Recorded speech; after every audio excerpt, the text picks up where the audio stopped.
पार्वती, तुम ठीक हो ना?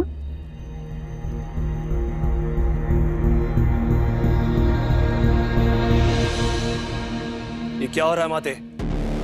अचानक ये कंपन कैसा है? तारकासुर, सभी देवता कैलाश गए हैं।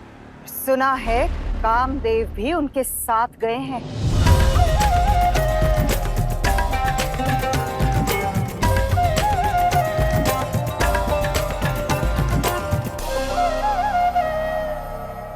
तो वो सब शिव का ध्यान भंग करने का प्रयास कर रहे हैं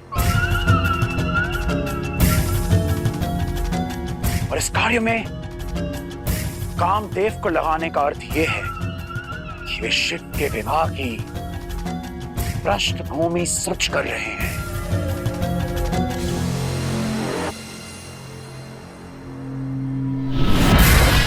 सैनिकों,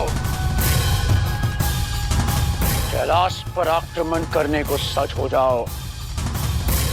हम सारे देवताओं को एक साथ बंदी बना लेंगे और वो कन्या अगर वो वहां हुई तो शिव नहीं, मैं उससे विवाह करूंगा। चलो मेरे साथ।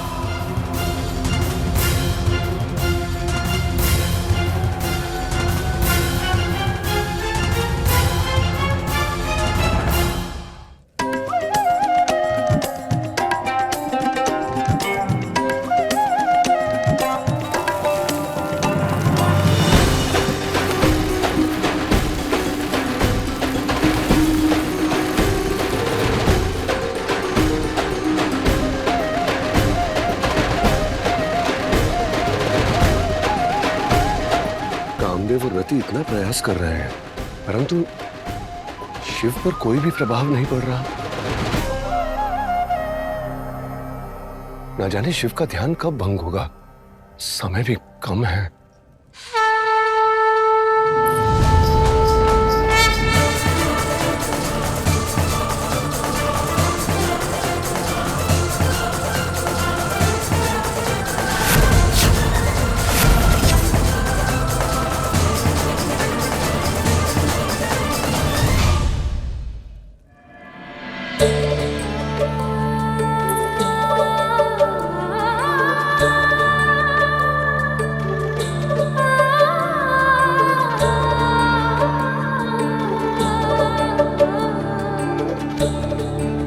देखो, माता पार्वती आ गई।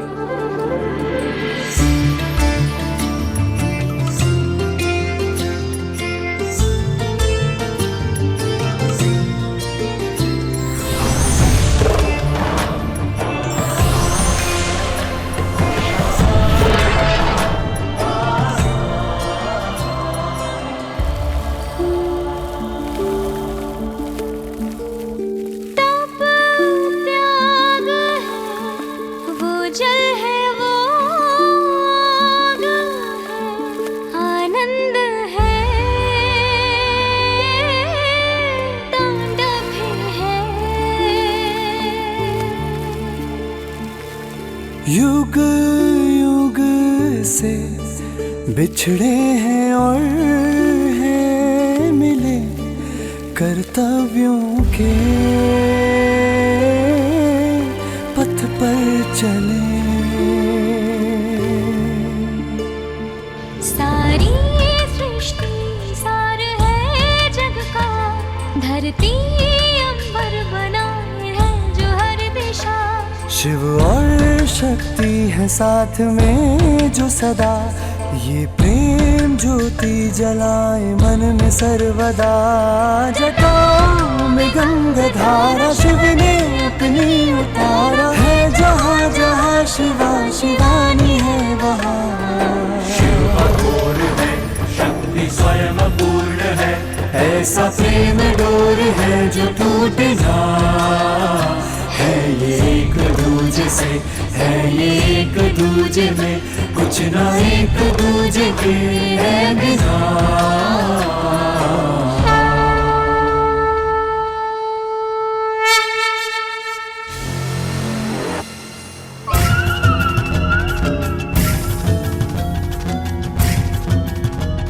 सैनिकों, ध्यान रहे, यह असुर जाति के अस्तित्व का प्रश्न है। संकट सर पर है।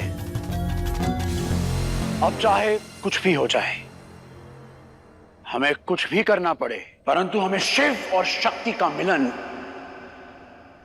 नहीं होने देना है।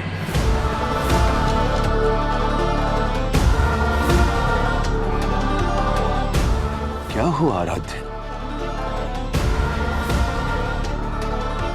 कुछ नहीं नारद, आप नृत्य का आनंद लें। शिव और शक्ति के मिलन में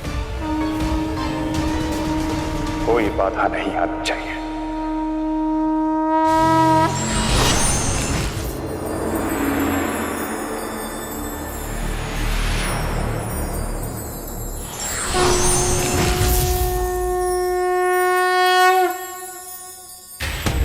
जब जब तुम शिव और शक्ति के मिलन को रोकने का दुस्साहस करोगे, मुझे अपने सामने पाओगे। शक्ति का मिलन तो होगा, परंतु शिव से नहीं नारायण, मुझसे। मैं करूंगा शक्ति से विवाह।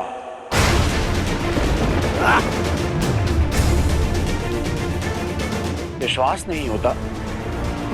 देखो, मैं अपने साथ में बारात लेकर आया हूं।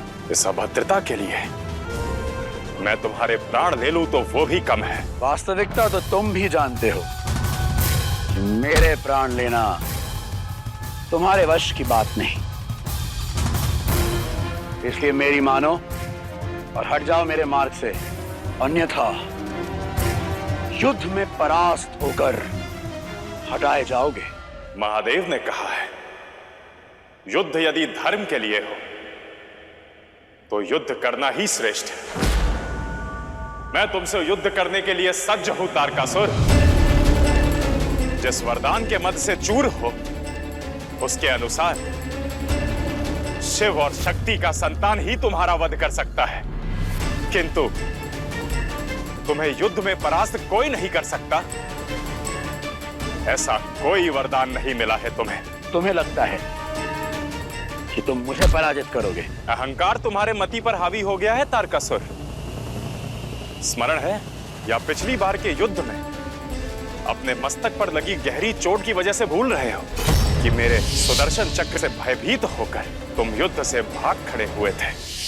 भागा नहीं था, छल से हराया था तुमने विष्णु। परंतु अब आ जाओ, क्योंकि अब कोई छल नहीं चलेगा।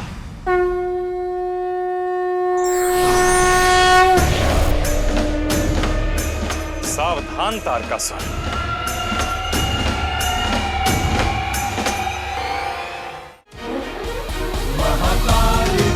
महाकालिका परमेश्वरी प्रतिपालिका, अब तक स्वयं से दूर है, यही शक्ति तो संपूर्ण है। यही शक्ति तो संपूर्ण है। यही शक्ति तो संपूर्ण है।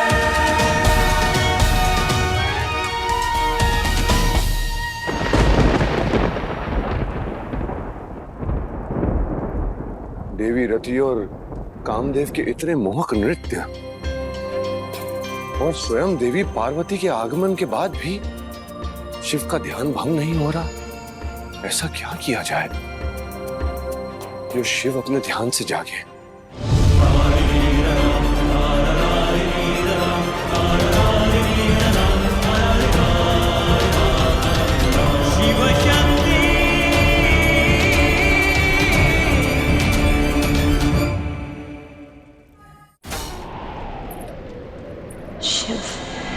विस्मय होकर डोर बिना ही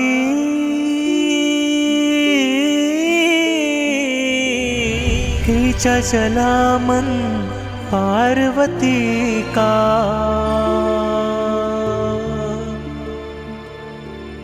रूप अघोर ये शिव शंकर का,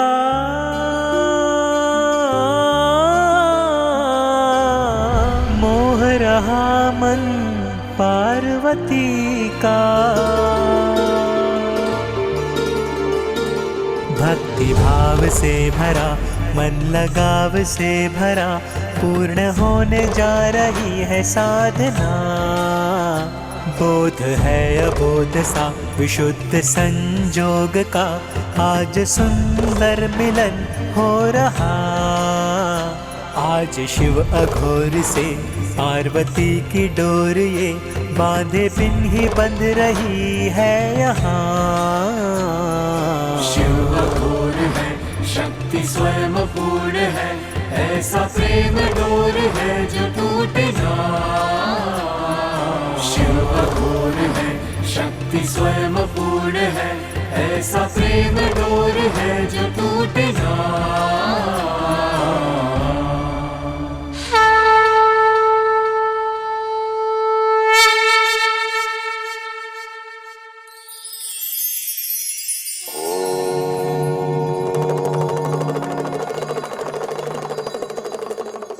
जब आप किसी नदी में, किसी झरने में, किसी सरोवर में जल भरने जाते हैं तो आप क्या साथ लेकर जाते हैं? जल भरने की इच्छा और जल भरने के लिए पात्र। परंतु वो पात्र कभी भरा नहीं होता जो आप नदी के किनारे लेकर जाते हैं, क्योंकि यदि वो पात्र भरा होगा तो आप नदी के किनारे से जल कैसे लेकर आएंगे? ठीक उसी प्रकार यदि आप कुछ सीखना चाहते हैं, समझना चाहते हैं, कोई ज्ञान पाना चाहते हैं, तो सबसे पहले आभास करो। जिस दिन स्वयं की अज्ञानता का बोध पालोगे, उस दिन संसार की सबसे बड़े ज्ञान के मार्ग पर चले जाओगे।